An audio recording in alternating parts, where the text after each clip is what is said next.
रात का वक्त था। जगह थी मुंबई का एक नाइट क्लब। एक लड़की नशे में चूर, अपने सिर को थामे क्लब के लंबे चौड़े कॉरिडोर से लड़खड़ाती हुई कहीं जा रही थी। असल में उसे खुद भी नहीं पता था कि वो कहाँ जा रही है या क्यों जा रही है। उसकी हालत पूरी तरह नशे में थी। उसका खूबसूरत चेहरा और बदन पसीने से भीग चुका था, मानो उसे बहुत तेज गर्मी लग रही हो। उसके शरीर में कुछ अजीब सा महसूस हो रहा था, कुछ ऐसा जो वो खुद भी समझ नहीं पा रही थी। दूसरी तरफ क्लब की 27वीं मंजिल पर एक लग्जरी वीआईपी रूम में एक सीरियस मीटिंग चल रही थी। कमरे का माहौल बेहद गंभीर था। सबकी निगाहें एक ही शख्स पर टिकी थी, वो शख्स जो किसी राजा की तरह सामने बैठा था और जिसके चेहरे पर एक भी भाव नहीं था। उसने काले रंग का थ्री पीस सूट पहन रखा था और उसकी कलाई पर बंधी महंगी घड़ी को वो बार बार देख रहा था, जैसे किसी का इंतजार कर रहा हो। वो आदमी कोई और नहीं, विश्वराज प्रताप सिंह था, राजस्थान का एक रसूखदार शख्स, एक नामचीन बिजनेसमैन, साथ ही पॉलिटिशियन भी। कहा जाता है कि विश्वराज का नाता अंडरवर्ल्ड से भी रहा है। वो इतना खतरनाक है कि जो भी उसके रास्ते में आता है वो या तो दुनिया से गायब हो जाता है या फिर अपना वजूद खो बैठता है। वैसे तो वो आमतौर पर शांत रहता है, मगर जब गुस्से में आता है तो महाकाल के रुद्र रूप जैसा बन जाता है और उस रूप से अब तक कोई नहीं बच पाया है। उधर नशे में डूबी हुई वो लड़की लड़खड़ाते हुए क्लब की 27वीं मंजिल पर उस वीआईपी रूम के बाहर आकर खड़ी हो गई। उसे लगा जैसे ये वॉशरूम का दरवाजा हो। उसने बिना देखे धक्का दिया, दरवाजा खुला और वह सीधे मुंह के बल जमीन पर गिर पड़ी। उसकी गिरने की आवाज इतनी तेज थी कि कमरे में बैठे सभी लोग एक साथ उसकी तरफ देखने लगे। कमरे में चल रही गंभीर मीटिंग अब रुक चुकी थी। इतनी खूबसूरत लड़की को देखकर सब हैरान रह गए। अब विश्वराज की नजर भी उस लड़की पर पड़ी। उसने सफेद रंग का जालदार वन पीस पहना हुआ था, जो उसकी जांघों से थोड़ा नीचे तक था। ड्रेस स्लीवलेस थी, जिससे थोड़ा बहुत क्लीवेज भी दिख रहा था। वो ज्यादा गोरी नहीं, लेकिन एक गहरी और आकर्षक सांवली रंगत वाली थी। उसके बाल बहुत लंबे नहीं थे, बस कंधों तक, सीधे और हल्के सुनहरे रंग के। इस हालत में भी वो लड़की बेहद खूबसूरत और मासूम लग रही थी, जैसे कोई जिंदा बाबी डॉल हो। उसके चेहरे पर इस वक्त हल्का दर्द झलक रहा था। वो उठने की कोशिश कर रही थी, मगर अपने पैरों पर खड़ी नहीं हो पा रही थी। उसी वक्त विश्वराज खड़ा हो गया। उसने पास खड़े अपने पर्सनल असिस्टेंट की तरफ देखा और सिर्फ एक नजर में उसकी बात समझ गया। पीए ने तुरंत सभी लोगों से कहा, मीटिंग ओवर है, आप सब जा सकते हैं। Thank you. सब लोगों ने आखिरी बार जमीन पर पड़ी उस लड़की को देखा, कोई भी नजरें नहीं हटा पाया और फिर एक एक कर वहां से निकल गए। फिर विश्वराज ने अपनी जैकेट उतारकर लड़की की तरफ उछाल दी। जैसे ही जैकेट उसके ऊपर गिरी, उसके बदन का खुला हिस्सा ढक गया। जैकेट की गर्माहट से वो और भी ज्यादा थककर बेजान सी हो गई। विश्वराज का असिस्टेंट भी चुपचाप बाहर चला गया। फिर विश्वराज ने बिना पीछे देखे दरवाजा अपने पैर से बंद कर दिया। अब कमरे में सिर्फ वो और वो लड़की थे। विश्वराज धीरे धीरे उसके पास आया, फिर उसके नर्म जबड़े को कसकर पकड़कर उसे खड़ा कर दिया। अब वो लड़की उसके सामने खड़ी थी, बेहद नाजुक, नरमी से भरी और मासूम। वो अपनी मासूम आंखों से उसे देख रही थी। वहीं विश्वराज उसकी गुलाबी रसीली होठों को घूर रहा था। उसे समझ नहीं आ रहा था क्यों, लेकिन इस लड़की को देखकर उसके अंदर कुछ अजीब सा होने लगा था, एक हलचल, एक बेचैनी जो उसने पहले कभी महसूस नहीं की थी। ऐसा अजीब एहसास उसने पहली बार महसूस किया था। विश्वराज ने खुद को उस लड़की से दूर करने की कोशिश की, लेकिन अगली पल वो लड़की उसे कसकर गले से लगा लेती है, जैसे बरसों के रेगिस्तान में भटकने के बाद उसे कोई ठंडी और सुकून भरी छांव मिल गई हो। वो अपना सिर उसके सीने में छुपा लेती है, मानो वही उसकी सबसे बड़ी पनाह हो। उसकी इस मासूम लेकिन गहराई से भरी हरकत से विश्वराज के अंदर भी कुछ टूटने और कुछ बनने लगता है। वो खुद को संभालने की कोशिश करता है, मगर सामने इतनी हसीन लड़की हो तो कोई कैसे खुद को रोक पाए। अचानक वो खुद को झटके से अलग करता है, लेकिन अगले ही पल उसकी नजर उस लड़की के नाजुक से खूबसूरत बदन पर टिक जाती है। वो कितनी मासूम लग रही थी, जैसे कोई नन्ही सी अनजानी दुनिया से आए हो। विश्वराज उसके कंधे तक झूलते बालों को अपने हाथों से सहलाता है। बालों से एक भीनी भीनी खुशबू आ रही थी, जो उसे एक पल को रोकने को मजबूर कर देती है। वो अपनी आंखें बंद करता है और फिर धीरे से अपना चेहरा उसके गाल के पास लाकर उसके कान को हल्के से दांतों से काट लेता है। लड़की को हल्का सा दर्द होता है, मगर वो कुछ नहीं कहती, बस उसकी सांसें तेज हो जाती हैं। फिर विश्वराज उसे अपनी बाहों में उठा लेता है और उसे लेकर उसी कमरे के भीतर बने एक प्राइवेट बेडरूम की ओर बढ़ जाता है। वहां पहुंचकर वो उसे बिस्तर पर रखता नहीं, बल्कि हल्के से फेंक देता है, जैसे कोई हक जताकर रखता हो। इसके बाद वो खुद कुछ कदम दूर जाकर खड़ा हो जाता है और किसी को कॉल करता है। कमरे में कुछ पल सन्नाटा छाया रहता है और वो खड़ा बस उसे देखता रहता है। फिर वह लड़की की तरफ बढ़ता है और हैरान हो जाता है, क्योंकि उसे लड़की ने अपने पूरे कपड़े उतार दिए थे। अब बस वह टू पीस में ही है, जिसे देखकर वह तो पूरी तरीके से ही अपना होश खोने लगता है। उसका ये पत्थर दिल जैसे मोम की तरह पिघल रहा था। जब उसे कंट्रोल नहीं होता, वह अपने शर्ट के बटन खोलते हुए धीरे धीरे उसे लड़की के करीब चला जाता है और फिर उसके ऊपर आ जाता है और उसके छोटे छोटे हाथों को अपने बड़े बड़े हाथों में उलझाकर उसकी गर्दन को, कॉलरबोन को चूमने लगता है, जिससे वह लड़की भी उसे गले लगा लेती है।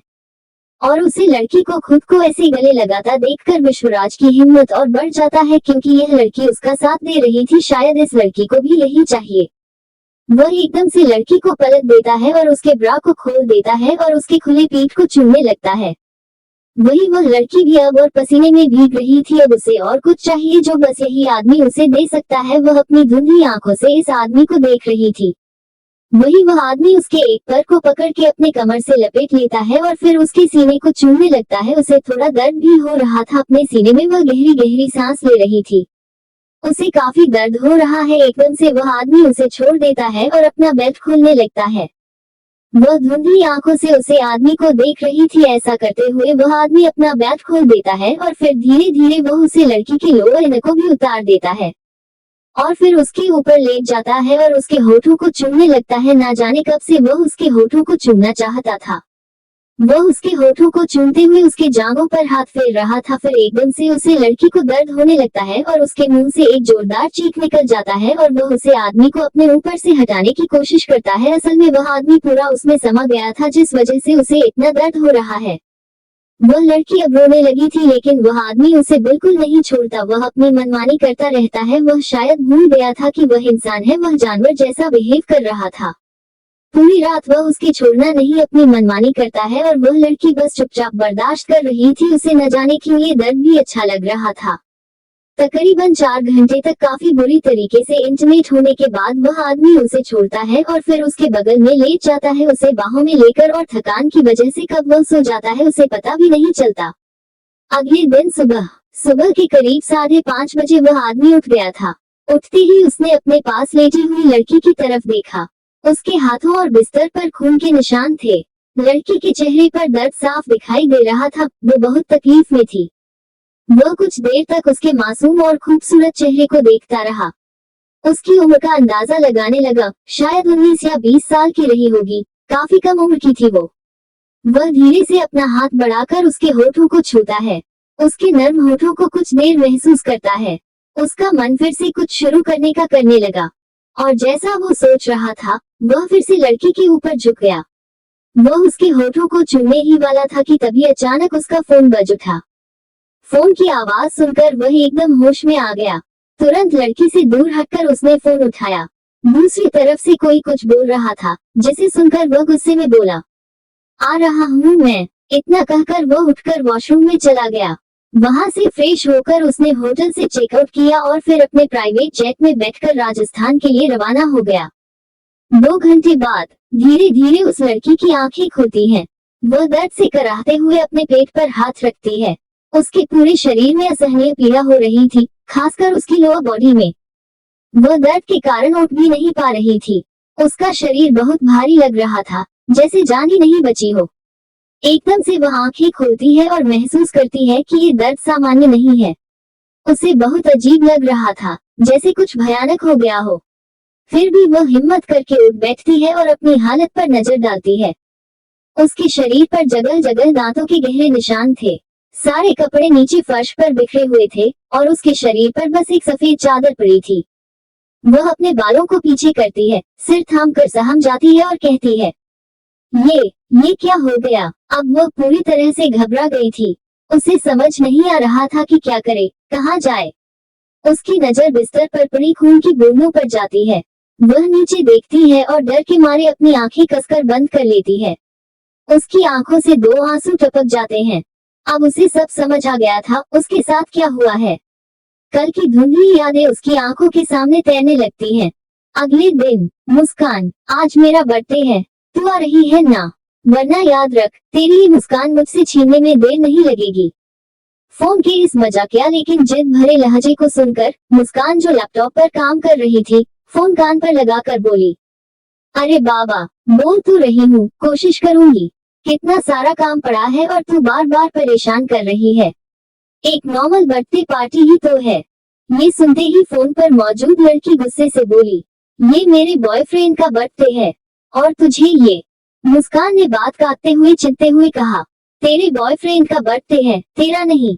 लेकिन उस पार की लड़की मनीषा अभी भी गुस्से में थी। ठीक है, मत आना और मुझसे बात भी मत करना। ये सुनकर मुस्कान ने गहरी सांस ली, लैपटॉप बंद किया और फोन हाथ में लेकर बोली, अच्छा बाबा, आ रही हूँ। बताओ, आज कितने बजे आना है? ये सुनकर मनीषा हैरान रह गई। पर बर्थडे तो कल है ना, आज क्यों आ रही है? मुस्कान फिर से गहरी सांस लेते हुए बोली, अरे बाबा, शॉपिंग भी तो करनी है ना। मेरे पास धन का कुछ भी नहीं है, ड्रेस लेनी है। ये सुनते ही मनीषा बहुत खुश हो गई और बोली, मतलब तू आ रही है? ठीक है, आज शाम को हम शॉपिंग पर चलेंगे। फिर दोनों थोड़ी देर बात करती रही और फिर मुस्कान ने कॉल काट दी। इसके बाद वो वॉशरूम चली गई नहाने के लिए। उसे ऑफिस का थोड़ा जरूरी काम भी करना था जो उसके पापा ने उसे सौंपा था। आखिर उनके बाद वही है जिसे इतना बड़ा बिजनेस संभालना है। उसके पापा एक बहुत बड़े बिजनेसमैन हैं। बचपन से ही मुस्कान बहुत ऐशो आराम में पली बड़ी है। उसकी मम्मी भी एक बिजनेस फैमिली से ही थी। जब वह पैदा हुई थी तो लोग कहते थे कि जैसे सोने का चम्मच लेकर जन्मी हो। लेकिन इतना सब कुछ होते हुए भी उसमें ना कोई घमंड था, न दिखावा। वह बहुत प्यारी, मासूम और थोड़ी उलझी हुई लड़की थी, जो सबकी मदद करने में यकीन रखती थी। अभी वह अपने फाइनल ईयर में है। कुछ दिन पहले ही वह अपनी सबसे प्यारी सहेली मनीषा से मिलने मुंबई आई थी। मनीषा उसकी बेस्ट फ्रेंड है और उसकी बात मुस्कान टाल ही नहीं पाती। मुस्कान असम में अपने परिवार के साथ रहती है। काम निपटाने के बाद मुस्कान जल्दी से तैयार हो गई।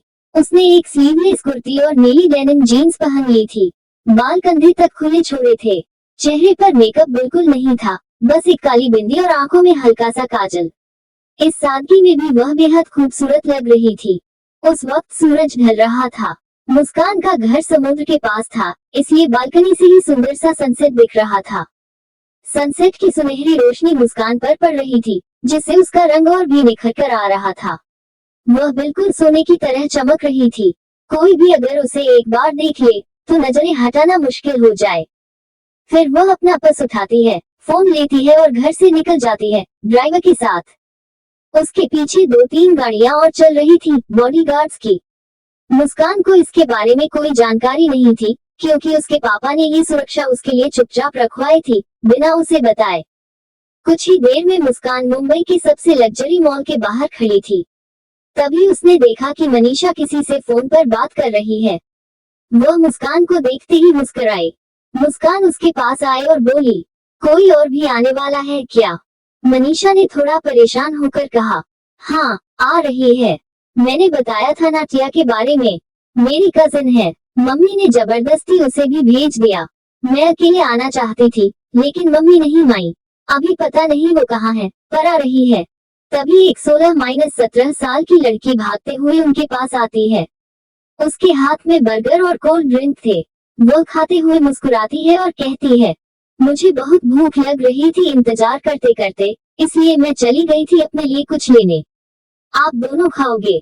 मनीषा मुंह बनाकर बोली, तू अकेले खा, मुझे नहीं चाहिए। मुस्कान भी हंसते हुए बोली, हाँ, तुम ही खाओ, हमें भूख नहीं है। टिया कंधे उचकाकर खाने लगती है। खाने के बाद तीनों मॉल के अंदर चले जाते हैं और शॉपिंग शुरू करते हैं। सबसे पहले मनीषा अपने लिए कुछ ज्वेलरी देखती है और अपने बॉयफ्रेंड के लिए एक रिस्ट वॉच भी पसंद करती है। फिर वे सब अपने अपने लिए ड्रेस देखने लगते हैं। मनीषा ज्वेलरी लेने के बाद अपने बॉयफ्रेंड के लिए रिस्ट वॉच देखने चली जाती है। एक अच्छा सा वॉच पसंद करने के बाद वह मुस्कान से कहती है, चलो, उसके लिए गिफ्ट ले लिया है, अब वो बहुत खुश हो जाएगा। ये सुनकर मुस्कान थोड़ी सोच में पड़ जाती है और कहती है, पर मैं क्या लूं उसके लिए? टिया तुरंत बोल पड़ती है, झुमके ले लो उनके लिए। ये सुनकर मनीषा और मुस्कान दोनों टिया की ओर देखकर अजीब सा मुंह बना लेती हैं। टिया अपनी गलती समझ जाती है और हंसते हुए जल्दी से कहती है, अरे अरे, मेरा मतलब वो नहीं था। मतलब लड़के भी पहनते हैं ना, छोटे छोटे गोल गोल काले झुमके कानों में, वही वाला कह रही थी मैं। और वैसे भी मैंने आपा के बॉयफ्रेंड को देखा है, दोनों कानों में चार चार झुमके पहनता है। इतना कहकर टिया मुंह दबाकर हंसने लगती है। उसकी ये बात सुनकर मुस्कान भी हंस पड़ती है। उधर उसी मॉल में एक आदमी अपने बॉडीगार्ड्स के साथ गुजर रहा था। उसने चेहरे पर मास्क और आंखों में स्टाइलिश ट्रांसपेरेंट ग्लासेस पहने हुए थे। अचानक उसके कानों में एक मीठी सी हंसी की आवाज पड़ी, जिसमें एक अजीब सी शांति थी। न जाने क्यों उस हंसी ने उसे भीतर तक सुकून दे दिया। इधर मुस्कान अपनी हंसी रोकते हुए कहती है, तेरी बहन कमाल की है, बिल्कुल मेरी छोटी बहन जैसी। दोनों की जोड़ी बन गई तो जहाँ रहेंगी सबको परेशान कर देंगी। वैसे बहुत दिनों से उससे मिली भी नहीं, उसकी बहुत याद आ रही है। ये कहते कहते वह थोड़ी उदास हो जाती है। उसे देखकर टिया उसे हंसाने की कोशिश करते हुए कहती है, अरे कोई बात नहीं आपा, आप तो ज्यादा सोच रही हो। वैसे भी कुछ दिन बाद आप यहाँ से चली जाओगी, तब वो आपकी नाक में दम कर देगी। वैसे भी मेरे आपा ने मुझे बताया है आपकी बहन के बारे में। फिलहाल के लिए मैं ही आपको परेशान कर देता हूँ। टिया की बात सुनकर तीनों जोर से हंसने लगती हैं। और जैसा टिया ने कहा था, मुस्कान मजाक में सचमुच छोटे छोटे काले झुमके खरीद लेती है मनीषा के बॉयफ्रेंड के लिए। मनीषा मुंह बनाकर कहती है, यार वो तुम्हारे होने वाले जीजा हैं, तुम्हें शर्म नहीं आती? ये सुनकर मुस्कान स्टाइल से बालों को झटका देती है और मुस्कुराते हुए कहती है, जब तुम्हारे बॉयफ्रेंड को अपने कानों में चार चार झुमके पहनने में शर्म नहीं आती, तो मुझे उसे देने में कैसी शर्म? तुम ही बताओ। उसकी बात सुनकर टिया जोर से हंसती है और उसे हाई फाइव करते हुए कहती है, सही बोला आपा। फिर तीनों हंसते हुए ड्रेस सेक्शन की तरफ बढ़ जाती हैं। योजक चिन्ह योजक चिन्ह योजक चिन्ह। इधर उसी वक्त वह रहस्यमयी आदमी एक लंबे कॉरिडोर से होकर जा रहा था। उसके साथ चल रहे बॉडीगार्ड्स भी पूरे सतर्क थे। अचानक वह आदमी रुक जाता है। उसके रुकते ही साथ चल रहे सभी बॉडीगार्ड भी रुक जाते हैं।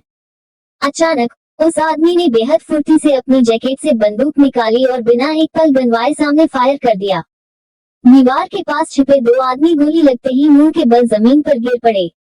उनके सिर से खून बह रहा था। गोली सिर के बीचों बीच लगी थी, जिससे वहां एक बड़ा छेद बन गया था। कुछ ही दूरी पर खड़ा शॉपिंग मॉल का मैनेजर, जो किसी से बात कर रहा था, ये दृश्य देखकर कांप गया। लेकिन जब उसकी नजर उस आदमी पर पड़ी, तो वह कुछ बोलने की हिम्मत नहीं जुटा पाया। सामने खड़ा वह आदमी अपनी तेज, डरावनी नजरें उसी पर गड़ाए देख रहा था। उसकी आंखें अब हल्की सी लाल हो चुकी थीं। फिर भी वह बेहद शांत और ठंडी आवाज में बोला, साफ करो ये गंदगी। इतना कहकर वह आगे बढ़ गया। तो अब क्या होने वाला है? क्या होगा जब मासूम, प्यारी और थोड़ी उलझी सी मुस्कान की मुलाकात इस खतरनाक आदमी से होगी? क्या मुस्कान की जिंदगी अब उसके शिकंजे में फंसने वाली है? क्या मुस्कान खुद को बचा पाएगी? और जब उसके परिवार को इस सब की भनक लगेगी, तब क्या होगा? और क्या यही रहस्यमय और खतरनाक शख्स विश्वराज प्रताप सिंह है? जानने के लिए पढ़ते रहिए इस कहानी की अगली दिल दहला देने वाली किस्त में। मेरे प्रिय पाठक को आशा करती हूँ यह स्टोरी भी आप सबको पसंद आया कि मेरी बाकी स्टोरी की तरह इस स्टोरी को भी बहुत सारा प्यार देना, शेयर करना, कमेंट करना, रेटिंग देना और यह स्टोरी भी बाकी स्टोरी की तरह डार्क रोमांस से भरा हुआ होगा। Throwing kisses. मुस्कान और मनीषा शॉपिंग करते करते थक चुकी थी और जूस पीते हुए आगे बढ़ रही थी। उन्हीं से कुछ दूरी पर एक आदमी अपने बॉडीगार्ड के साथ चल रहा था। उसके हाथ में बंदूक थी। तभी उसे उनके हंसने की आवाज सुनाई देती है और वो एकदम रुक जाता है। उसका ध्यान उसी दिशा में चला जाता है जहां से हंसी की आवाज आ रही थी।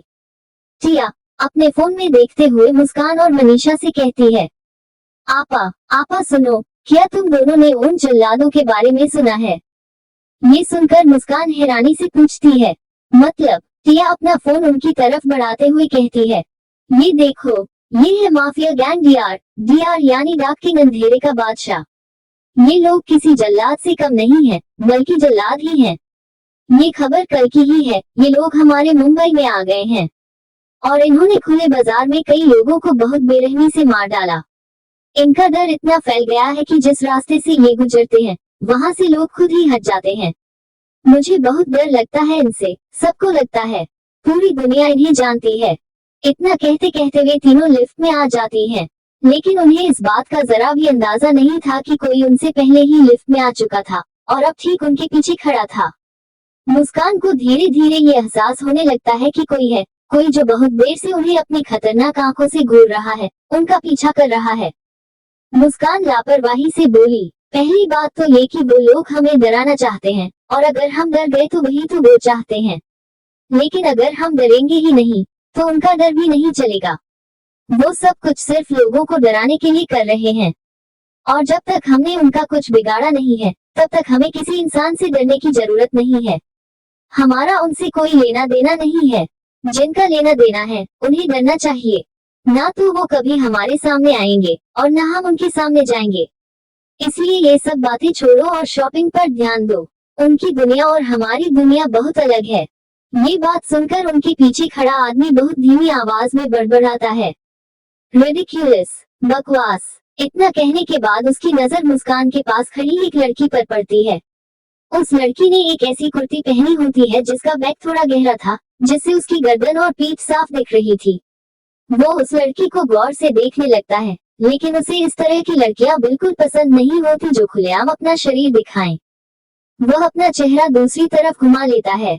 इधर कुछ देर बाद मुस्कान मनीषा और टिया के साथ लिफ्ट से बाहर निकल जाती है, लेकिन जब तक वो लिफ्ट में थी उसे बार बार ऐसा लग रहा था जैसे कोई उसे बहुत खतरनाक निगाहों से देख रहा हो।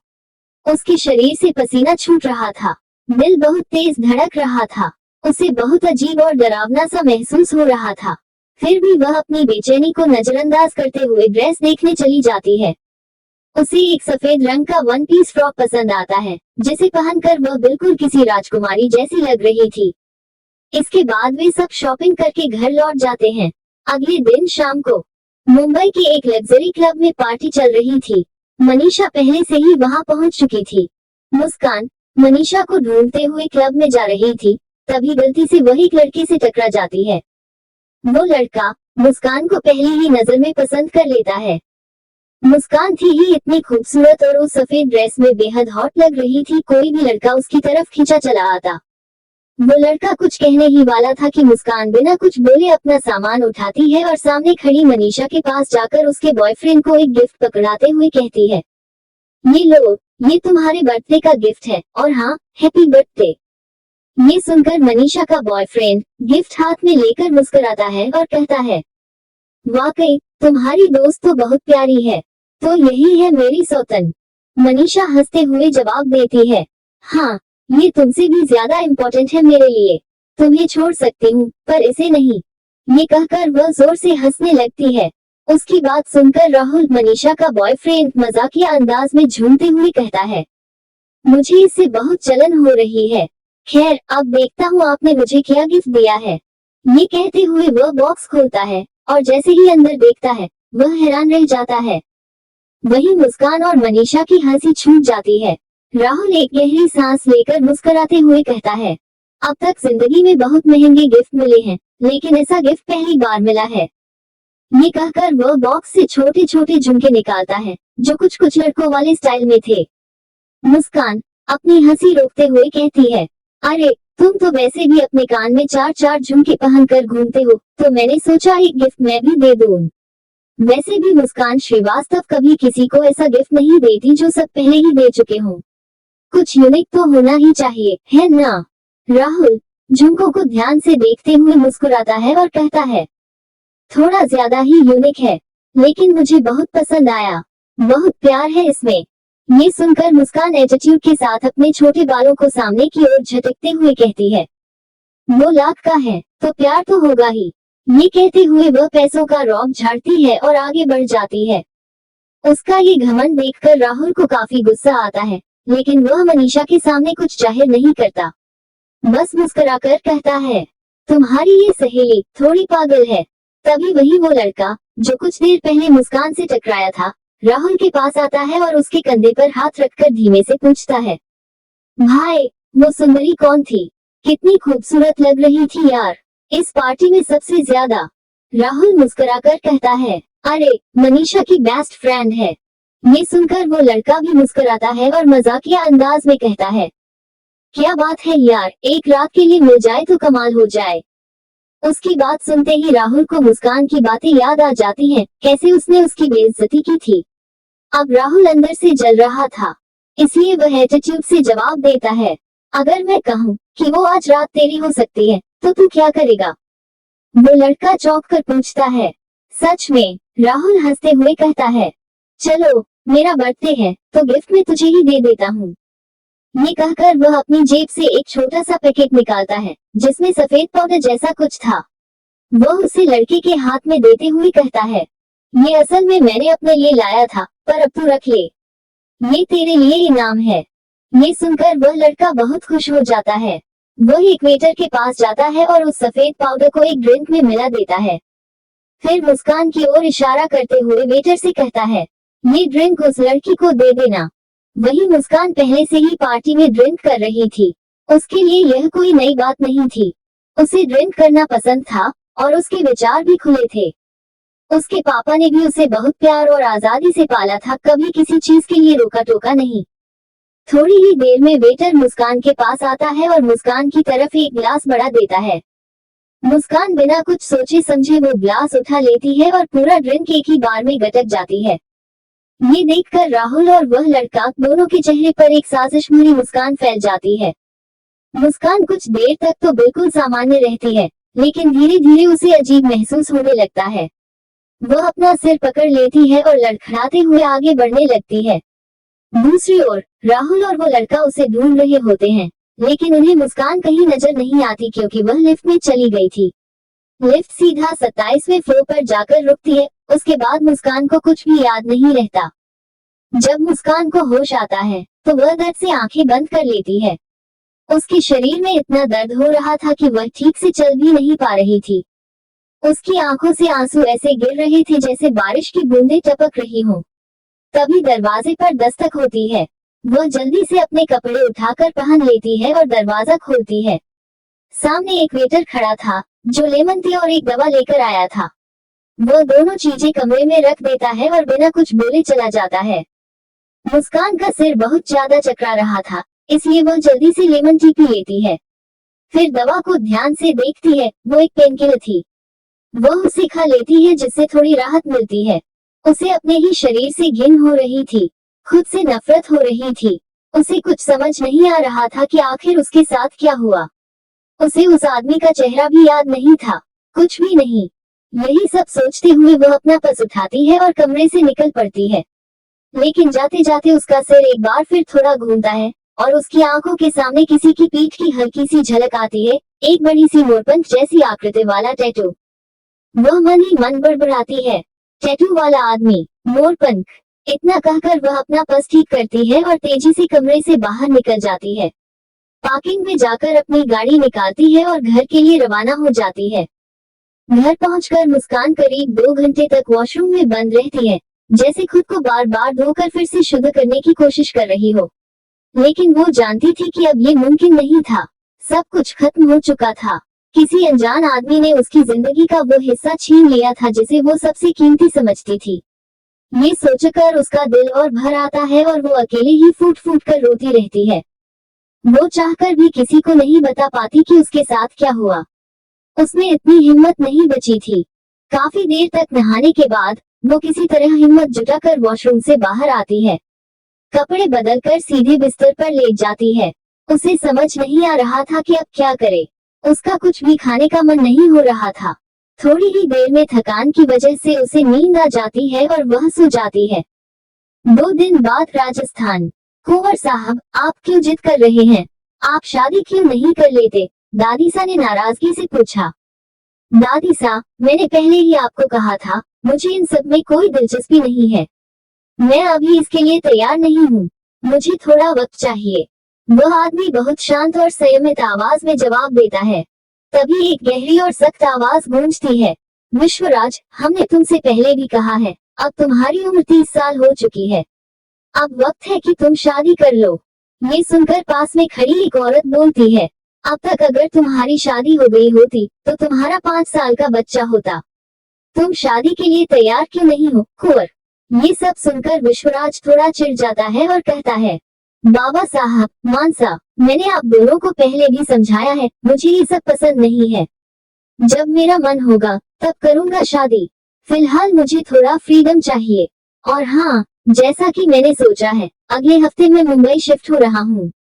ये सुनकर दादी सा तुनक कर कहती हैं, मिस्टर विश्वराज प्रताप सिंह, जब तक तुम शादी नहीं कर लेते तब तक ये समझ लो कि तुम्हारी कोई दादी सा नहीं है। अब हमसे बात मत करना। दादी सा की प्यार भरी नाराजगी सुनकर विश्वराज गहरी सांस लेकर उनके पास आता है और उनके सामने घुटनों पर बैठ जाता है। फिर उनके हाथ अपने हाथ में लेकर धीरे से कहता है, अगर यही आपकी इच्छा है तो ठीक है, मैं मान जाता हूँ, बस मुझे थोड़ा वक्त दीजिए। दादी सा थोड़ी देर तक मुंह फुलाकर बैठी रहती हैं, फिर बड़बड़ाते हुए कहती हैं, ठीक है, हमने तुम्हें वक्त दिया, पर हमें हमारी प्यारी बहू चाहिए। और हाँ, हम तुम्हारे कहने पर अपना घर छोड़कर मुंबई शिफ्ट हो रहे हैं, ये मत भूलना। पास में खड़े देवकी जी और अभिषेक जी, जो कि विश्वराज के माता पिता हैं, ये सब देखकर मुस्कुरा देते हैं। तभी बाहर से सीढ़ियों की तरफ से दो लड़कियां आपस में बहस करती हुई उतरती हैं। उनकी ऊंची आवाज सुनते ही सबका ध्यान वहीं चला जाता है। एक लड़की गुस्से से कहती है, देख, गलती तेरी है, तूने मेरी लिपस्टिक क्यों ले ली? दूसरी लड़की पलटकर जवाब देती है, और तूने मेरा नेकलेस तोड़ दिया, वो भाई ने प्यार से दिया था और तूने उसे तोड़ डाला, गलती तेरी है। पहली लड़की चिढ़ते हुए बोलती है, गलती तुम्हारी है, तुमने मेरी लिपस्टिक ली और ट्रस्ट मी, उसे लगाकर तुम बिल्कुल चुड़ैल लग रही थी। ऐसा लग रहा था जैसे खाली बोतल की चुड़ैल जमीन पर उतर आए हो। मेरी लिपस्टिक सिर्फ मुझ पर अच्छी लगती है। दूसरी लड़की ताना मारती है, और तू मेरा नेकलेस पहनकर सरकटी नागिन लग रही थी, एकदम चमकती हुई नागिन जो बस डसने को तैयार हो। उन दोनों का तमाशा देखकर दादी सा सिर पकड़ लेती है और झल्लाकर कहती हैं, माहिरा, अहिरा, क्या तुम दोनों जरा शांत रह सकती हो? हर वक्त चप्पल चप्पल जैसे लड़ती रहती हो। कौन सी राजकुमारी दिन रात यूं झगड़ती रहती हैं? ये सुनकर दोनों लड़कियां एक साथ बोल उठती हैं, वो करती है, नहीं, ये करती है। और फिर दोनों का झगड़ा दोबारा शुरू हो जाता है। मैं नहीं, तू करती है, नहीं, तू करती है। तभी एक गूंजती हुई कड़क आवाज सुनाई देती है, शट अप। ये आवाज इतनी तेज और सख्त होती है कि दोनों लड़कियां डरकर एकदम चुप हो जाती हैं। वो सामने देखती हैं, वहाँ विश्वराज अपने घुटनों के बल दादी सा के सामने बैठा है, लेकिन उसकी नजर उन दोनों पर गुस्से से टिकी हुई है। माहिरा और अहिरा दोनों ही अपने बड़े भाई विश्वराज से बहुत डरती हैं, इसलिए उसका गुस्सा देखकर दोनों चुपचाप खड़ी हो जाती हैं। माहिरा और अहिरा विश्वराज के चाचा चाची की जुड़वा बेटियां हैं। दोनों दिन रात लड़ती रहती हैं, पर एक दूसरे के बिना रह भी नहीं सकती। वो हमेशा एक जैसे कपड़े पहनती हैं और दिखने में बिल्कुल एक सी लगती हैं, कोई फर्क ही नहीं दिखता। लेकिन स्वभाव ऐसा कि एक पल भी एक दूसरे से पटती नहीं। तभी दरवाजे से एक औरत अंदर आती है। उसने रॉयल ब्लू बनारसी साड़ी पहनी है, चेहरा मेकअप से सजा है और बालों को खूबसूरती से जूड़े में बांधा गया है। उसके साथ एक पुरुष भी अंदर आता है, जो पारंपरिक राजस्थानी रॉयल पोशाक में है। वो औरत लड़कियों को देख मुस्कुराते हुए प्यार से कहती है, कुंवर सा, आप हमारी बच्चियों को क्यों डांट रहे हैं? इस पर विश्वराज ठंडी संयमित आवाज में जवाब देता है, आप खुद अपनी लाड़लियों से पूछ लीजिए। ये सुनकर वो औरत अन्या जी गुस्से से अपनी दोनों बेटियों की तरफ देखती है, लेकिन माहिरा और अहिरा फौरन भागते हुए उसके पास आ जाती हैं और उसे गले लगा लेती हैं। दोनों एक साथ बोल पड़ती हैं, मम्मी, आप आ गई, ये मुझे बहुत परेशान करती है। दोनों एक ही सांस में बिल्कुल एक साथ बोलती हैं। ये सुनकर वहीं खड़े अर्जुन प्रताप सिंह, जो विश्वराज के चाचा हैं, थोड़े गुस्से में बोलते हैं, तुम दोनों पहले सांस तो लो, एक एक करके बताओ कि क्या हुआ। लेकिन फिर भी वो दोनों एक साथ चिल्ला उठती हैं, इसने परेशान किया। अब अर्जुन जी सिर पकड़ लेते हैं, लेकिन उस हंसी शोर के बीच विश्वराज की चाची अन्या जी का चेहरा थोड़ा कड़ा हो जाता है। वो अंदर ही अंदर सोच रही होती हैं, काश मेरे पास भी बेटा होता तो आज मेरी ये हालत नहीं होती। बड़े भैया और भाभी को क्या लगता है, उनके पास 2 बेटे हैं तो वो कुछ भी कर सकते हैं। हालांकि उन्होंने कुछ कहा नहीं, लेकिन उनके चेहरे के भावों को विश्वराज ने साफ देख लिया। वो कुछ नहीं कहता, बस चुपचाप वहां से निकल जाता है। एक हफ्ते बाद मुंबई। एक आलीशान महल जैसे बंगले के अंदर पूरा परिवार बैठा हुआ है। हंसी मजाक और बातचीत का माहौल है।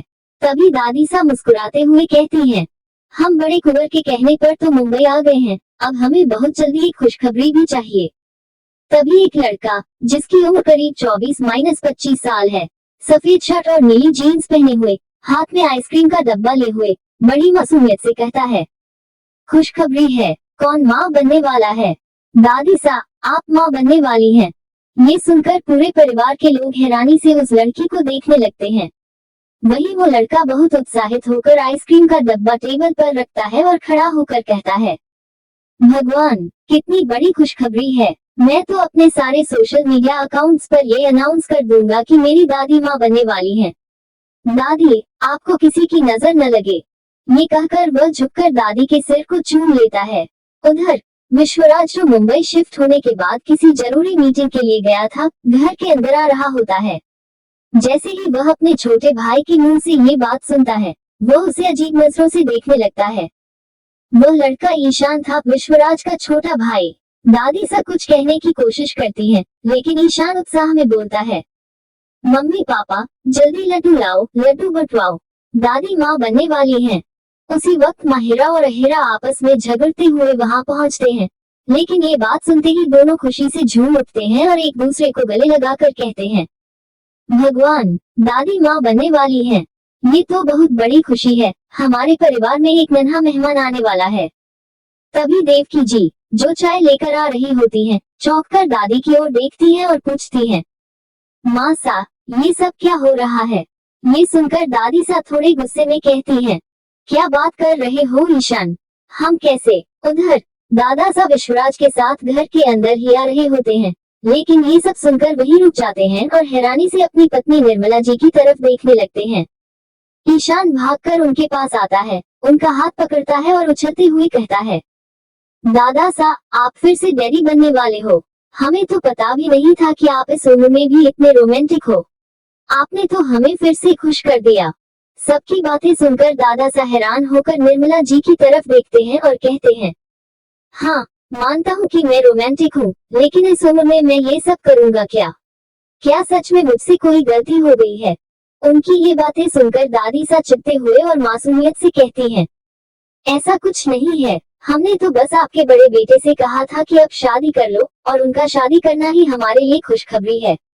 लेकिन यहाँ तो सब पागल हो गए हैं, हमें किसी से कोई बात नहीं करनी, सब बहुत बुरे हैं। उधर अभिषेक भी अपने परिवार को इतना खुश देखकर मुस्कुरा रहे थे। भले ही उन्हें सच्चाई पता थी, लेकिन दादी के मजाक में सबका शामिल होना उन्हें भी अच्छा लग रहा था।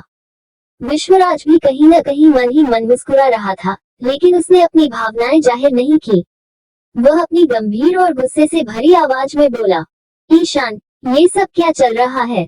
ये बकवास बंद करो और जो काम तुम्हें दिया गया है, उस पर ध्यान दो। ईशान उदास हो गया और गुस्से में बड़बड़ाता हुआ बोला, भाई बहुत बुरे हैं, डायनासोर जैसे। ये कहकर वह वहां से भाग गया।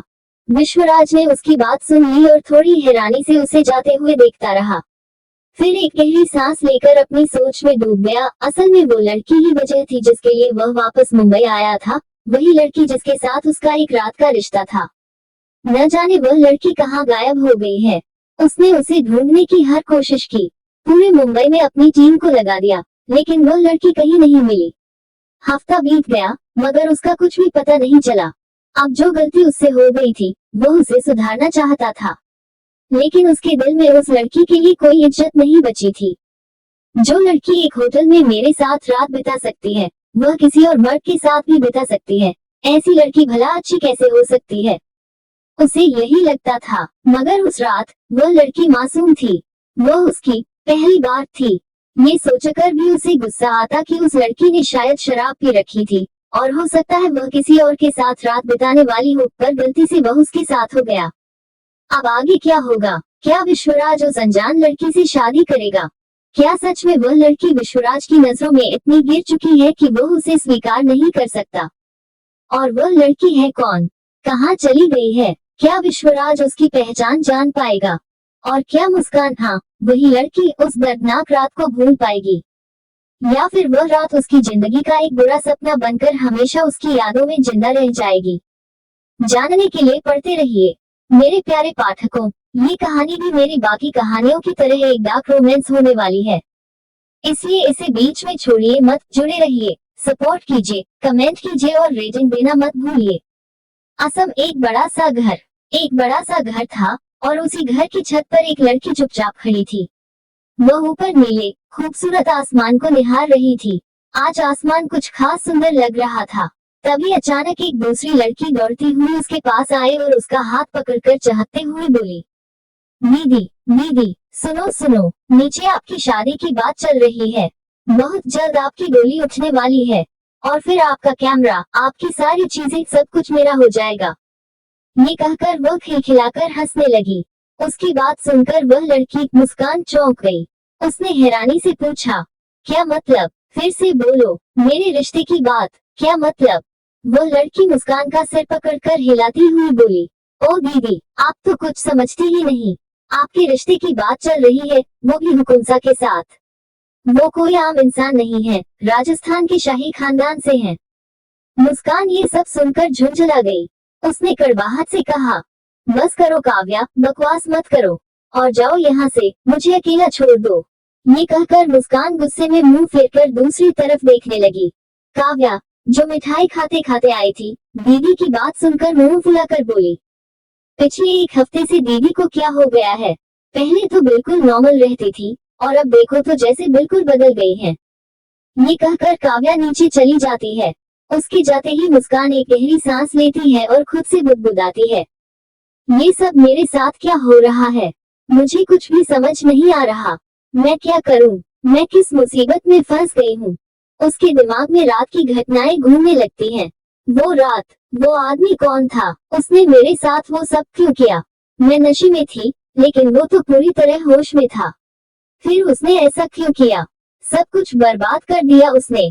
ये सोचते सोचते मुस्कान की आंखों से आंसू बहने लगते हैं। उसे बहुत बुरा लग रहा था, दिल जैसे टूट चुका हो। वह अपने दर्द को रोक नहीं पा रही थी और इस वक्त जैसे उसकी परेशानियां खत्म ही नहीं हो रही थी। उसके पापा उसकी शादी की तैयारी में लगे थे। असल में मुस्कान एक हफ्ता पहले असम आ गई थी, किसी को कुछ भी बताए बिना। नीचे ड्राइंग रूम, नीचे उसके पापा विजय श्रीवास्तव मुस्कुराते हुए फोन पर बात कर रहे थे। हाँ प्रताप जी, ये तो हमारे लिए बहुत ही खुशी की बात है कि आप खुद अपने बेटे का रिश्ता हमारी बेटी के लिए लेकर आए हैं। हम बहुत खुश हैं। तो चलिए एक तारीख तय कर लेते हैं जब हम लोग मिल सकें। बच्चे भी एक दूसरे से बात कर लेंगे और मुहूर्त भी निकलवा लेंगे। कुछ देर तक और बातचीत करने के बाद वो कॉल काट देते हैं और पास खड़ी अपनी पत्नी जया जी से कहते हैं, मुझे तो अब तक यकीन नहीं हो रहा, इतने बड़े घराने से हमारी बेटी के लिए रिश्ता आया है। असल में ये रिश्ता विश्वराज प्रताप सिंह का है, वही जो हमारे बिजनेस पार्टनर हैं। 2 दिन पहले हम मुंबई में उन्हीं से मीटिंग करने गए थे और अब देखो 2 दिन बाद ही रिश्ता आ गया। वो थोड़ी देर रुककर फिर उत्साहित होकर बोले, इतना अच्छा रिश्ता तो हम ढूंढते फिरते तो भी नहीं मिलता। अब आप बस हमारी बेटी से बात कर लीजिए, उसे समझा दीजिए ताकि वह भी तैयार हो जाए। जया जी मुस्कुराकर बोली, अरे वो मान जाएगी, आखिर वो हमारी ही बेटी है। उसने आज तक हमारी कोई बात नहीं टाली है। इतने अच्छे खानदान से रिश्ता आया है, भला वो क्यों मना करेगी? ये बात सीढ़ियों के पास खड़ी मुस्कान सुन रही थी। उसका दिल घबराने लगा, बेचैनी बढ़ती जा रही थी। उसके जहन में बार बार उसी रात की घटना घूमने लगी। वो बात जो किसी से कह भी नहीं सकती थी, क्योंकि अगर बताती तो शायद हर कोई उसी को दोषी ठहराता। ये सोचते हुए उसके चेहरे पर एक मजबूर सी मुस्कान आ गई, लेकिन उसी वक्त उसकी आंखों से एक आंसू निकलकर गाल पर लुढ़क गया। उसने वो आंसू अपनी उंगली पर ले लिया, पल भर देखा, फिर मुट्ठी कस ली जैसे खुद को मजबूत करने की कोशिश कर रही हो। फिर वह तेजी से अपने कमरे की ओर चली गई। कुछ देर बाद वह गाड़ी की चाबी लेकर सीढ़ियों से नीचे उतरने लगी। उसे देखकर उसके पापा मुस्कुराकर बोले, बेटा कहीं जा रही हो क्या? मुस्कान ने अपनी प्यारी आवाज में जवाब दिया, जी पापा। पापा ने थोड़ा गंभीर होकर कहा, बेटा तुमसे एक जरूरी बात करनी है, लगता है अब बात कर ही लेनी चाहिए। ये सुनकर मुस्कान एकदम ठिठक गई। उसे समझ ही नहीं आ रहा था कि क्या कहे। अंदर से घबराहट बढ़ गई थी, हालांकि उसे अंदाजा था कि पापा क्या कहने वाले हैं। अगर वो रात नहीं होती तो शायद वो खुशी खुशी हाँ कह देती। आखिरकार इतना अच्छा रिश्ता था, कौन लड़की मना करती। लेकिन अब सब कुछ बदल चुका था। वो खुद को पूरी तरह से टूटी हुई महसूस कर रही थी। एक लड़की के लिए उसकी इज्जत ही सब कुछ होती है, और आज उसकी अपनी नजरों में ही कोई इज्जत नहीं बची थी। ये सोचकर उसने फिर से मुट्ठी कसी, खुद को दिलासा देने के लिए। मुस्कान, घबरा मत, सब ठीक होगा। महाकाल जो करते हैं भलाई के लिए ही करते हैं। ये सोचकर उसने खुद को थोड़ा संभाला और जाकर अपने पापा के सामने बैठ गई। जी पापा, बताए, उसने धीरे से कहा। पापा मुस्कुराकर बोले, बेटा, तुम्हारे लिए एक रिश्ता आया है। वो भी कोई आम रिश्ता नहीं है।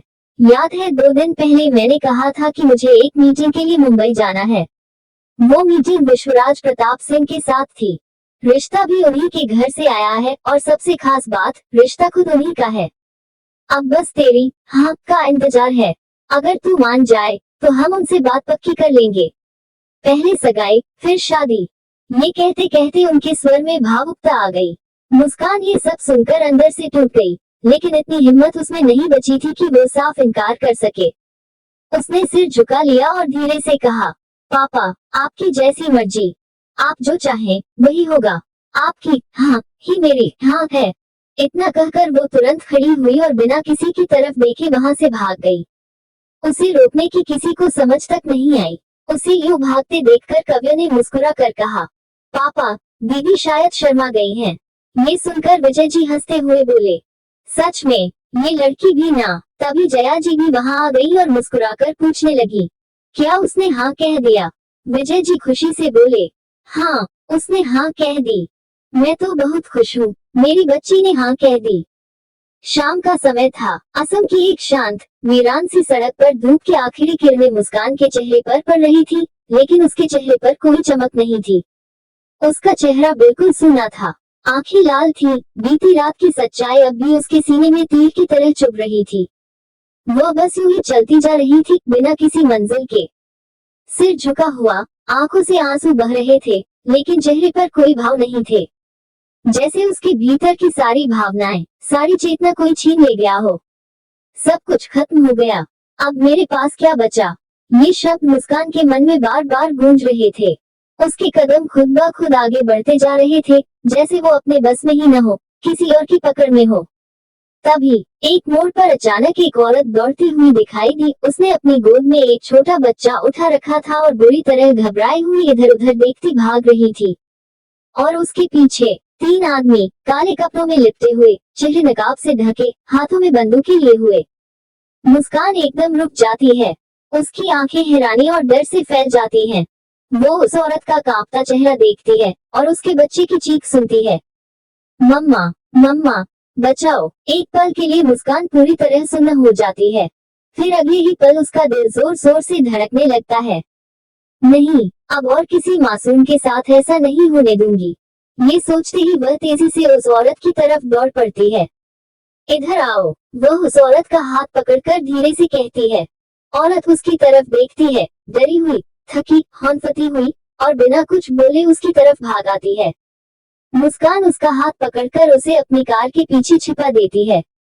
चुप रहो, कोई आवाज मत करना, बच्ची को संभालो, वह तेजी से कहती है। फिर वह खुद आगे बढ़ती है, अपने बैग से पेपर स्प्रे निकालती है। मन ही मन खुद को मजबूत बनाती है और उन आने वाले नकाबपोश लोगों की तरफ झांकती है। तभी एक गोली चलती है। धान्य, गोली जाकर कार के पास लगे एक लोहे की पोल से टकराती है। मुस्कान डर जाती है, लेकिन खुद को संभालती है। अब उसकी आंखों में डर नहीं, बल्कि गुस्सा है। कौन हो तुम लोग? वह जोर से चिल्लाती है।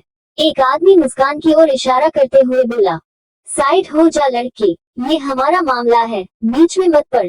मुस्कान ने दांत भींचकर जवाब दिया, मेरी जिंदगी तो पहले ही बर्बाद हो चुकी है, लेकिन अब मैं किसी और की जिंदगी बर्बाद होते नहीं देख सकती। इतना कहकर वह अपने हाथ में पकड़ा पेपर स्प्रे कसकर पकड़ती है। फिर अचानक अंधेरे में पड़े एक पत्थर को उठाकर पीछे से एक हमलावर पर फेंकती है। पत्थर सीधे जाकर उसके सिर पर लगता है और वह जमीन पर गिर पड़ता है। बाकी 2 हमलावर चौंक जाते हैं। एक आगे बढ़ता है, लेकिन मुस्कान बिना रुके उसके चेहरे पर तेजी से स्प्रे मार देती है। वह आदमी जोर से चीखता है और अपनी आंखें मसलने लगता है। अब तीसरे आदमी ने अपनी बंदूक मुस्कान की तरफ कर दी, लेकिन तभी दूर से पुलिस की सायरन की आवाज सुनाई देती है।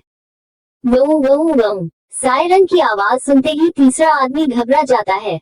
वह जमीन पर गिरे अपने दोनों साथियों को खींचता है और भाग खड़ा होता है। कुछ ही पल में चारों तरफ सन्नाटा छा जाता है। मुस्कान की सांसें तेज चल रही थी। वह घबराए हुए उस औरत के पास जाती है और उसे सहारा देती है। अब तुम सुरक्षित हो, डरने की कोई जरूरत नहीं, कुछ नहीं होगा, मुस्कान ने शांत स्वर में कहा। औरत कांपती आवाज में बोली, आप तो फरिश्ता हैं, अगर आप न आती तो शायद मैं और मेरा बच्चा। उसकी आंखें भर आईं, मुस्कान भी भावुक हो गई। वह उस औरत को गले लगा लेती है और धीरे से कहती है, उस रात मैं भी किसी की मदद के लिए तरस रही थी, लेकिन कोई नहीं आया। शायद आज किसी और की मदद करके मैं खुद को माफ कर पाऊं। ये कहकर मुस्कान एक गहरी सांस लेती है। तभी वो औरत हैरानी से पूछती है, पुलिस इतनी जल्दी यहाँ कैसे आ गई? मुस्कान हल्की मुस्कान के साथ जवाब देती है, असल में मेरे पापा असम के सबसे बड़े बिजनेस टाइकून हैं।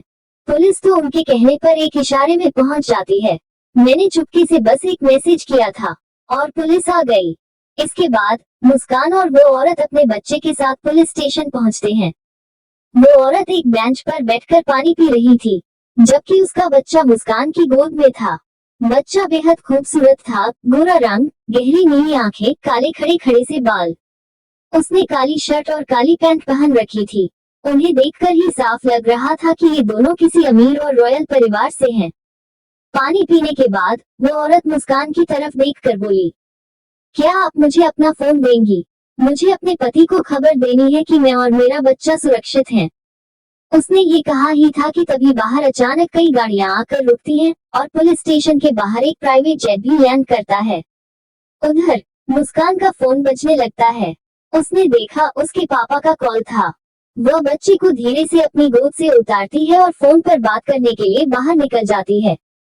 बाहर निकलते ही उसे अपने बॉडीगार्ड्स दिखाई देते हैं। उन्हें देखकर मुस्कान चौंकती है और कहती है, तुम लोग यहाँ कैसे? बॉडीगार्ड जवाब देता है, सर ने हमें आपको लेने के लिए भेजा है। ये सुनकर मुस्कान एक पल के लिए पुलिस स्टेशन की तरफ देखती है, फिर चुपचाप वहाँ से चल देती है।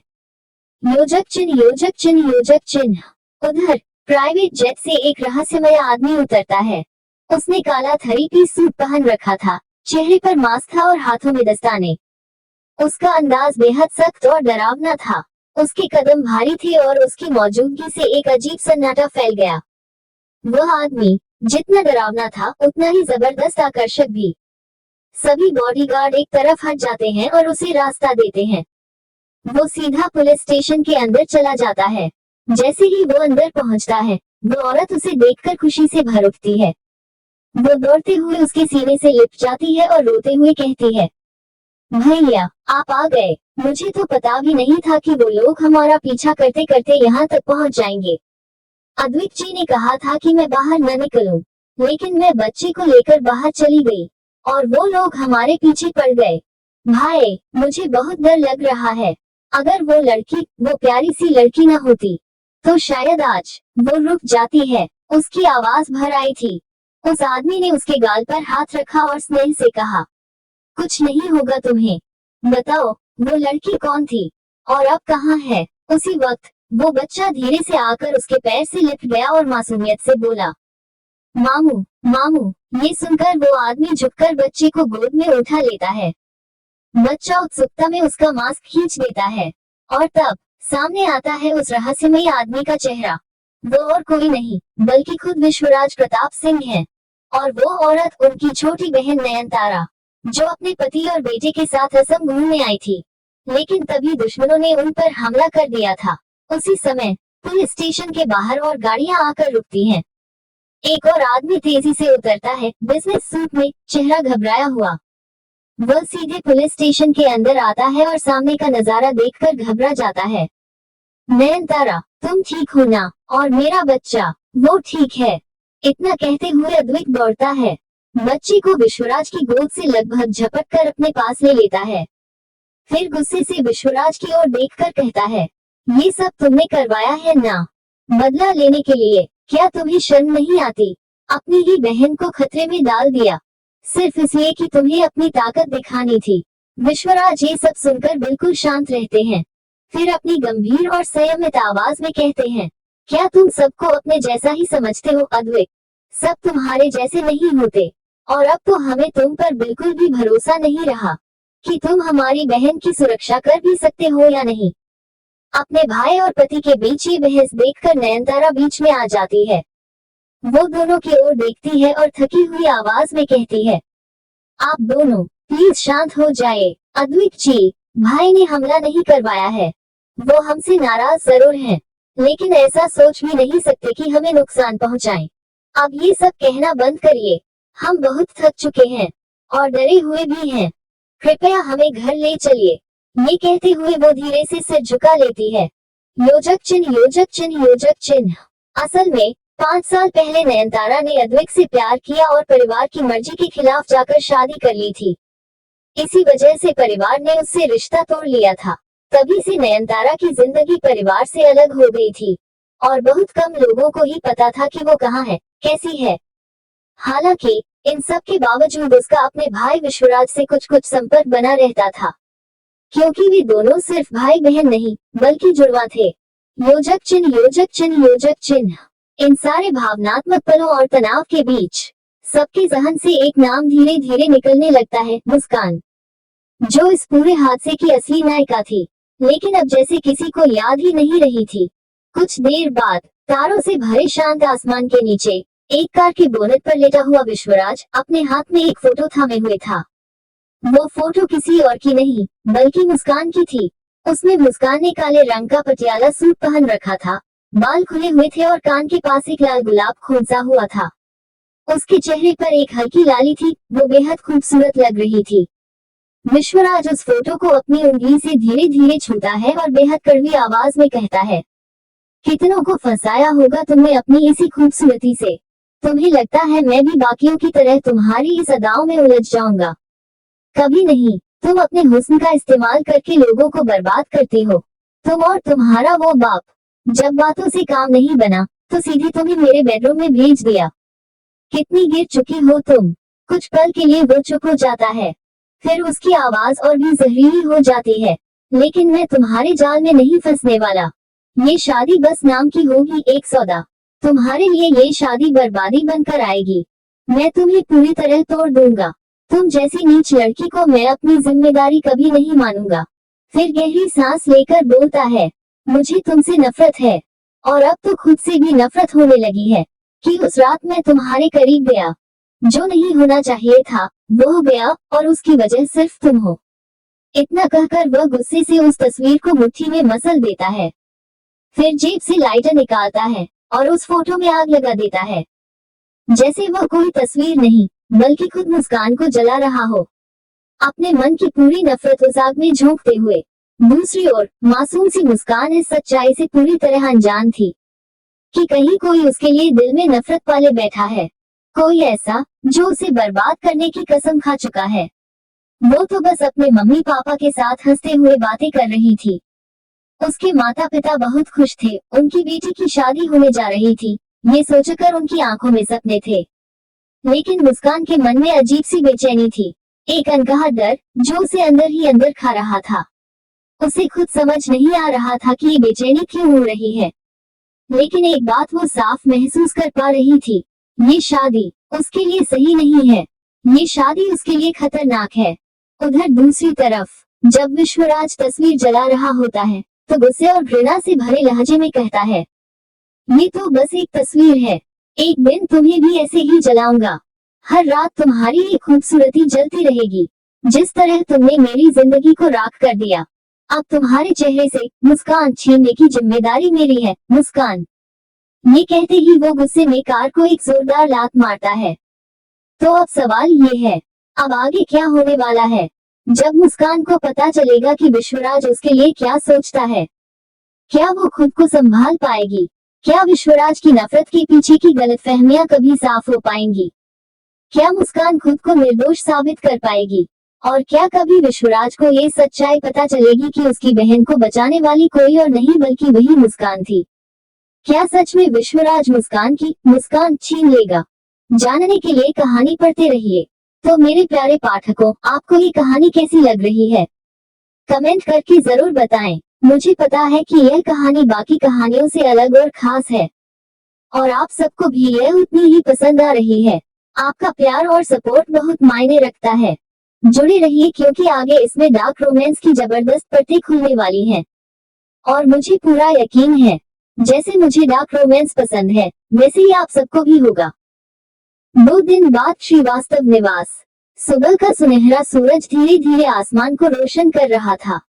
पक्षियों की चहचहाहट के बीच श्रीवास्तव निवास आज कुछ ज्यादा ही चहक रहा था। पूरा घर फूलों से सजाया गया था। हर कोने में गुलाब, ऑर्किड और गेंदे के फूल झूल रहे थे। लाइटिंग, पर्दे और सफेद सोफों पर कढ़ाईदार कुशन, सब कुछ शाही और सुंदर दिख रहा था। नौकर चाकर इधर उधर दौड़ रहे थे, कुछ कैटरिंग की देखरेख में तो कुछ सजावट के अंतिम टच में व्यस्त। सुनहरे रंग के भारी पर्दों के बीच से छनकर आती रोशनी एक कमरे तक पहुंचती है, मुस्कान के कमरे तक। मुस्कान का कमरा सुबह के करीब 8 बजे। कमरा भी सुंदरता से सजाया गया है, लेकिन इस कमरे की हवा में वो उमंग नहीं, वो घबराहट और डर है। मुस्कान शीशे के सामने बैठी है, सफेद सूती कुर्ते में। उसके गीले बाल अभी अभी धोकर तौलिए से आधे सूखे हैं। चेहरा निस्तेज, आंखें लाल और भारी हैं। वह चुपचाप अपने हाथों की उंगलियां मसल रही है, होंठ कांप रहे हैं और आंखों से आंसू बिना रुके बह रहे हैं। उसका चेहरा बार बार डर और बेचैनी से ऐंठ जाता है। काली रात। मुस्कान का हाथ अपने गले पर चला जाता है, जहां अब भी एक हल्का नीला निशान है। वह उसे छिपाने की कोशिश करती है दुपट्टी से, पर खुद से नहीं छुपा पाती। मुस्कान धीरे से फुसफुसाते हुए, क्यों नहीं भूल पा रही हूँ वो रात? क्यों लग रहा है कि कुछ बहुत बुरा होने वाला है? वह खिड़की के पास जाती है, बाहर देखते हुए, जहाँ गेट पर फूलों की सजावट हो रही है और गाड़ियां एक के बाद एक अंदर आ रही हैं। नीचे हॉल प्रताप सिंह फैमिली आने वाली है। घर के बड़े बुजुर्ग और मुस्कान के पापा खुश होकर लोगों से कह रहे हैं, प्रताप सिंह फैमिली का रिश्ता आया है, अब मुस्कान रानी बनेगी हमारी। मगर इस खुशी के बीच ऊपर कोई और ही कहानी चल रही थी। मुस्कान का कमरा उसी वक्त। मुस्कान खुद से बड़बड़ाते हुए, अगर वही लोग हैं, अगर वही सब कुछ फिर से दोहराया गया तो? नहीं, मुझे किसी को बताना चाहिए, पर कौन मानेगा मेरी बात? एक आंसू फिर गाल पर धुलक जाता है। नीचे मुख्य गेट पर एक ब्लैक एसयूवी रुकती है। गेट खुलता है और बाहर निकलते हैं विश्वराज प्रताप सिंह, काले रंग की शाही कुर्ते में, आंखों पर काला चश्मा, चेहरे पर वही कठोरता और खामोशी। उनके पीछे खड़ा है उनका पर्सनल असिस्टेंट, गंभीर और सतर्क। विश्वराज धीरे से कहता है, शुरुआत आज से होगी, उसे देखूंगा तो अपने आप उसकी तबाही की स्क्रिप्ट लिखी जाएगी। ये बोलकर वह अपना शेड आंखों से उतरता है और उसे बड़े से घर को देखा है, उसके चेहरे पर एक खतरनाक मुस्कान है। दूसरी तरफ दादी सा और दादा सा दोनों एक नजर घर को देखते हैं और फिर दादी सा कहती है, हम काफी खुश है, हमारे पोते मान गए शादी के लिए, मगर असम की लड़की से, वह भी बिहारी है, उसके लिए क्या हमारे राजस्थान में लड़कियां नहीं थे? ये सुनकर दादा सा कहते हैं, कोई बात नहीं, बस लड़की अच्छी होनी चाहिए, चलिए अंदर चलिए। दूसरी तरफ अन्या जी कुछ देर तक घर को देखते हैं, फिर मुंह बनाकर कहती है, कहीं से भी यह हमारे औकात के नहीं है, नॉर्मल है, पर फिर भी न जाने को कुंवर को क्या देखा, अच्छा खासा हम हमारे सहेली की बिटिया से शादी करवाने वाले थे, उनकी तो फिर सारी जायदाद हमारी मुट्ठी में होता, पर कोई बात नहीं, यह शादी तो कभी नहीं होगा, होने ही नहीं दूंगी मैं। इधर देवकी जी और अभिषेक जी भी एक नजर एक दूसरे को देखते हैं और फिर अंदर चले जाते हैं। वही माहिरा और अहिरा दोनों घर को देखकर मुंह बना लेते हैं और कहते हैं, ये तो हमारे औकात के भी नहीं है, ना जाने भाई ने क्या देखा। वह दोनों बात कर रहे थे कि पीछे से ईशान आकर कहता, माहिरा बादशाह, अहिरा बादशाह, तुम दोनों बाहर क्या कर रहे हो, अंदर चलो। ये सुनकर दोनों ही मुंह बना लेते हैं और अंदर चली जाती है। अंदर आने के साथ ही साथ बहुत ही ज्यादा अच्छे से उनका स्वागत होता है, स्वागत में कोई भी कमी नहीं थी। श्रीवास्तव निवास मुख्य हॉल। सुबह करीब 10:30 बजे। सूरज की सुनहरी किरणें झूमर की कांच की बूंदों से टकराकर हॉल में बिखर रही हैं। पूरा हॉल शाही अंदाज में सजा है, रेशमी पर्दे, महंगे गलीचे, ताजा फूलों की बेलें और कोनों में रखे गुलदस्ते। बीचों बीच गोलाकार सोफों की भव्य बैठक, जहां 2 परिवार आमने सामने बैठे हैं। प्रताप सिंह परिवार। विश्वराज प्रताप सिंह काले रेशमी कुर्ते में, आंखों में सन्नाटा और चेहरे पर पत्थर सी गंभीरता। देवकी और अभिषेक प्रताप सिंह संयमित मुद्रा में पर बेटे के तेवरों से सजग। दादी सा और दादा सा परंपराओं की गरिमा में लिपटे। श्रीवास्तव परिवार। विजय श्रीवास्तव हल्के क्रीम रंग की शेरवानी में, माथे पर चिंता की रेखाएं। जया श्रीवास्तव आंखों में उम्मीद और दिल में घबराहट। काव्या मुस्कान की छोटी बहन, सबकी नजरें दरवाजे की ओर। चाय और मिठाइयों की ट्रे घूम रही है, लेकिन वातावरण में एक अनकही खामोशी तैर रही है, जैसे सब कुछ तय है, फिर भी कोई भूचाल दबी जमीन में करवट ले रहा है। दादी साथ नर्म हंसी के साथ, तो अब बिटिया को भी देखना चाहेंगे। आखिर प्रताप सिंह परिवार की बहू बनने जा रही है। विजय सम्मान पूर्वक, जी अभी बुलाते हैं। काव्या, बेटा जरा जाकर बुला ला। ऊपर मुस्कान का कमरा। कमरे में शांति है और उसी शांति में डूबी मुस्कान आईने के सामने खड़ी है। सफेद बनारसी साड़ी, सुनहरी जरी का जाल, बालों में गजरा, गले में नाजुक हार। चेहरा शांत लेकिन आंखों में तूफान। काव्या अंदर आती है। काव्या धीरे से, दीदी सब नीचे आपका इंतजार कर रहे हैं। पापा ने बुलाया है। बहुत प्यारी लग रही हो आप, बस थोड़ा मुस्कुरा दो ना प्लीज। मुस्कान मुस्कुराने की कोशिश करती है, लेकिन होठों की हलचल आंखों के डर को नहीं छुपा पाती। कुछ देर बाद मुख्य हॉल सीढ़ियों की ओर सबकी निगाहें। मुस्कान सीढ़ियों से उतर रही है, एक एक कदम भारी लगता है, लेकिन उसकी साड़ी की चमक उसकी कांपती चाल को ढक लेती है। हर नजर उसी पर है, विश्वराज की भी। दादी सा मुस्कुराती हैं, अन्या भौहें चढ़ाती हैं, माहिरा और अहिरा फुसफुसाती हैं। माहिरा धीरे से, यही है हमारी भवानी की होने वाली रानी। अहिरा हंसते हुए, भाई को क्या हो गया, ये तो किसी भी तरफ से हमारी तरह नहीं लगती। ईशान कड़क आवाज में पीछे से, जब बड़े बात कर रहे हो तो जुबान बंद रखना सीखो। ये प्रताप सिंह परिवार है, बाजार नहीं।